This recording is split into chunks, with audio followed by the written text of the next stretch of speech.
Hi every one. இன்றைக்கி நம்ம என்ன பார்க்க போகிறோம் அப்படின்னா ஜாவாவில் பிரிண்ட் ஸ்டேட்மெண்ட்ஸ் தான் பார்க்க போகிறோம். ஸோ இதுதான் நம்ம கிளாஸ் டிக்ளேர் பண்ணியிருக்கோம். மெயின் அப்படின்றது கிளாஸோட நேம். அதுக்கு கீழே பார்த்திங்கன்னா நம்மளோட மெயின் ஃபங்க்ஷன். ஸோ ஜாவாவில் பப்ளிக் ஸ்டாட்டிக் வாய்ட் மெயின் அப்படின்னு தான் இதை நம்ம டிக்ளேர் பண்ணுவோம். ஸோ இந்த மெயின் ஸ்டேட்மெண்ட்ஸ்குள்ளே தான் பிரிண்ட் ஸ்டேட்மெண்ட் நம்ம கொடுக்க போகிறோம். ஸோ அவுட்புட்டை நம்ம எப்படி பிரிண்ட் பண்ணணும் அப்படின்னா system.out.print அப்படின்னு கொடுத்துட்டு நம்ம இந்த டபுள் கோட்ஸ்க்குள்ளே என்ன பிரிண்ட் ஆகணுமோ ஸ்க்ரீனில் டிஸ்பிளே ஆகணுமோ அதை கொடுத்துடணும். ஓகேவா? ஸோ system.out.print அப்படின்றது தான். இப்படி கொடுத்தோம் அப்படின்னா நமக்கு எப்படி அவுட்புட் பிரிண்ட் ஆகும் அப்படின்னா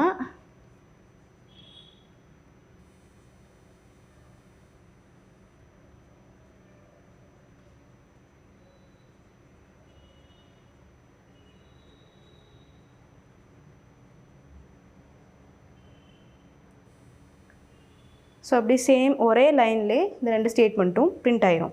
இதுவே நமக்கு வேறு லைன் ரெண்டும் தனித்தனி லைனில் பிரிண்ட் ஆகணும் அப்படின்னா அதுக்கு நம்ம என்ன ஸ்டேட்மெண்ட் யூஸ் பண்ணுவோம் அப்படின்னு பார்த்தோன்னா இங்கே பிரிண்ட் அப்படின்னு கொடுக்குறதுக்கு பதிலாக பிரிண்ட் எல்என், அதாவது பிரிண்ட் நியூ லைன் அப்படின்னு கொடுத்தோம் அப்படின்னா பிரிண்ட் எல்என் அப்படின்னு கொடுத்தோம் அப்படின்னா இப்போ நமக்கு அவுட்புட் எப்படி டிஸ்பிளே ஆகும் அப்படின்னு பார்த்தோன்னா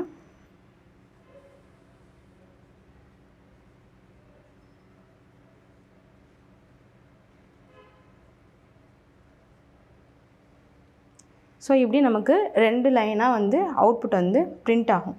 ஓகேவா? இப்படி தான் நம்ம ஜாவாவில் அவுட்புட் பிரிண்ட் பண்ணுவோம். ஸோ நெக்ஸ்ட் வீடியோவில் அடுத்தடுத்த கான்செப்ட்ஸ் பற்றி நம்ம பார்ப்போம். தேங்க்யூ.